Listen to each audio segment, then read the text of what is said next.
Hi dears, welcome back to my channel. ഞാൻ ഇന്ന് ഇവിടെ നിങ്ങളെ കാണിക്കാൻ പോകുന്നത് മഷ്റൂം പെപ്പർ ഫ്രൈ ആണ്. ഇതിനു വേണ്ടി ഞാൻ എടുത്തിരിക്കുന്നത് ഒരു വലിയ സബോള, ക്യാപ്സിക്കം, തക്കാളി, വറ്റൽമുളക്, കടുക്, ഇഞ്ചി ചെറിയ കഷ്ണം, മഷ്റൂം, നെയ്യാണ് ഇതിന് നമ്മൾ ഉപയോഗിക്കുന്നത്. നമുക്ക് ഇനി ഇത് ചെയ്യാൻ തുടങ്ങാം. കടായി ചൂടായി വരുമ്പോൾ നമുക്ക് കുറച്ച് നെയ്യ് ഒഴിക്കാം. ഞാൻ 3 സ്പൂൺ നെയ്യാണ് ഒഴിച്ചിരിക്കുന്നത്. ഒരു നുള്ള് കടുക് ഇട്ട് കൊടുക്കാം.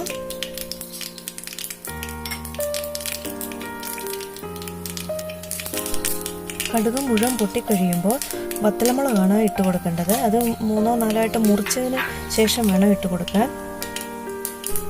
കറിവേപ്പില കൂടി ഇട്ട് ഒന്ന് മൂത്ത് വരുന്നിടം വരെ ഒന്ന് ഇളക്കി കൊടുക്കണം.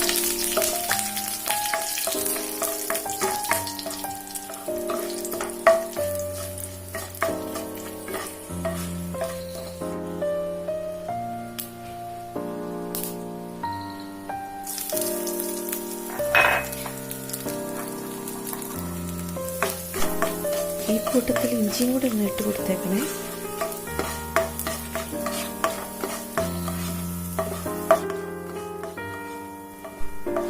വത്തലമുളകൊക്കെ നന്നായിട്ട് മൂത്ത് വന്നിട്ടുണ്ട്. നെയ്യിൽ ഇത് മൂപ്പിക്കുന്നത് കൊണ്ട് നല്ല മണം വരുന്നുണ്ട്. ഇനി വലുപ്പത്തിൽ അരിഞ്ഞ സബോള ഇട്ട് കൊടുത്ത് നന്നായിട്ട് വഴറ്റിയെടുക്കണം.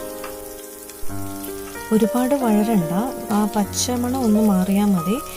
പിന്നെ നമുക്ക് കറി കഴിക്കുമ്പം ഒന്ന് കടിക്കത്തക്ക രീതിയിലാണ് ഇത് സബോളയുടെ പാകം. ഒരു കാര്യം ഞാൻ പറയാൻ മറന്നുപോയി. നമ്മൾ ആദ്യം തന്നെ ഇതിനുള്ള മസാലയാണ് ഉണ്ടാക്കി വയ്ക്കേണ്ടത്. അതിനായിട്ട് 2 ടേബിൾ സ്പൂൺ കുരുമുളകും, 1 ടീസ്പൂൺ പെരുംജീരകവും, 1/2 ടീസ്പൂൺ ജീരകവും എടുക്കണം. ചെറിയ ജീരകമാണ് ഞാൻ ഉദ്ദേശിച്ചത്. ഇനി ഇത് 3ഉം കൂടെ മിക്സിയുടെ ചെറിയ ജാറിലിട്ട് ഒന്ന് അടിച്ചെടുക്കണം. ഒന്ന് ക്രഷ് ചെയ്യുകയേ ചെയ്യാവുള്ളൂ. ഒത്തിരി പൊടിഞ്ഞു പോകരുത് കേട്ടോ, അത് പ്രത്യേകം ശ്രദ്ധിക്കണേ.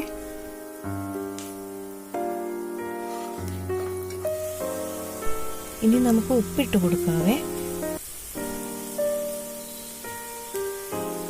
മഷ്റൂമിനും കൂടെ ഉള്ളത് ഞാൻ ഒന്നിച്ചാണ് ഇട്ടത്. മഷ്റൂം വെക്കുമ്പോൾ എപ്പോഴും ശ്രദ്ധിക്കേണ്ട ഒരു കാര്യം എന്താണെന്ന് വെച്ചാൽ, മഷ്റൂമിൻ്റെ വെള്ളം വറ്റി വരുമ്പം കുറച്ച് അളവേ ഉണ്ടാവുള്ളൂ. അപ്പോൾ ഉപ്പ് കൂടി പോവാതെ നോക്കണം. നിങ്ങൾക്കൊക്കെ അറിയാവുന്ന കാര്യമായിരിക്കും, പക്ഷേ എനിക്ക് പലപ്പോഴും അങ്ങനെ സംഭവിച്ചിട്ടുണ്ട്. അതുകൊണ്ട് പറഞ്ഞതേ ഉള്ളൂ കേട്ടോ. ഇനി നമുക്ക് മഷ്റൂമാണ് ഇടേണ്ടത്. വലിയ കഷ്ണങ്ങളാക്കി മുറിച്ച് വേണം ഇടാനായിട്ട്.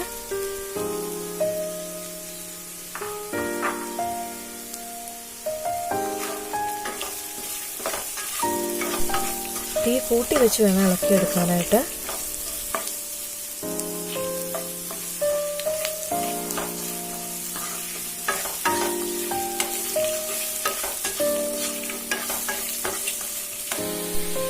ഒരു 10 മിനിറ്റ് നമുക്ക് അടച്ചു വെച്ച് വേവിക്കാം.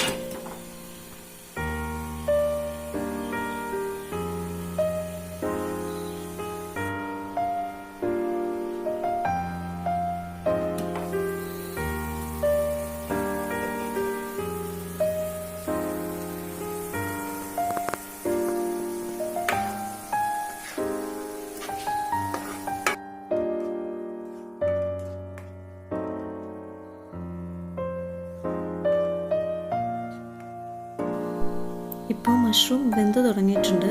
ഇനി നമുക്ക് ക്യാപ്സിക്കമാണ് ഇട്ട് കൊടുക്കേണ്ടത്. ക്യാപ്സിക്കം അധികം വേവില്ലാത്തത് കൊണ്ട് ഈ സമയത്താണ് ഇട്ട് കൊടുക്കേണ്ടത്.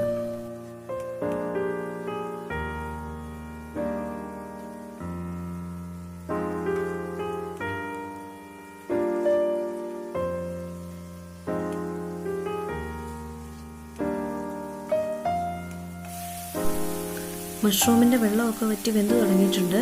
ക്യാപ്സിക്കത്തിന് അധികം വേവൊന്നും ഇല്ലല്ലോ. നമുക്കിനിയിപ്പം മസാല ഇടാം.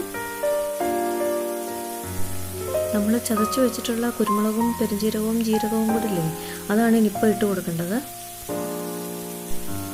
നമ്മുടെ ഇഷ്ടത്തിനനുസരിച്ച് എരിവ് വേണ്ടത്രയും നമുക്കിടാം. ഞാനിപ്പം അധികം ഇടുന്നില്ല.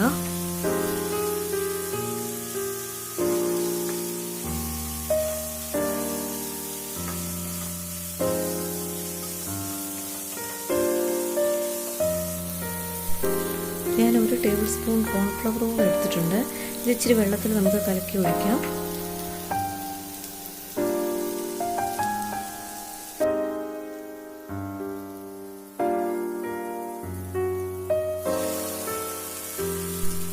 കോൺഫ്ലവർ ഇടാൻ താല്പര്യമില്ലാത്തവർക്ക് ഈ ഒരു സ്റ്റെപ്പ് സ്കിപ്പ് ചെയ്യാം. ഇനി ആവശ്യത്തിന് വെള്ളം കൂടെ ഒഴിക്കാം നമുക്ക്. ഇവിടെ എല്ലാവർക്കും ഇത്തിരി കുഴഞ്ഞിരിക്കുന്നതാണ് ഇഷ്ടം, അതുകൊണ്ടാണ് ഞാൻ ഇച്ചിരി കോൺഫ്ലവർ കൂടെ ഇട്ടത്.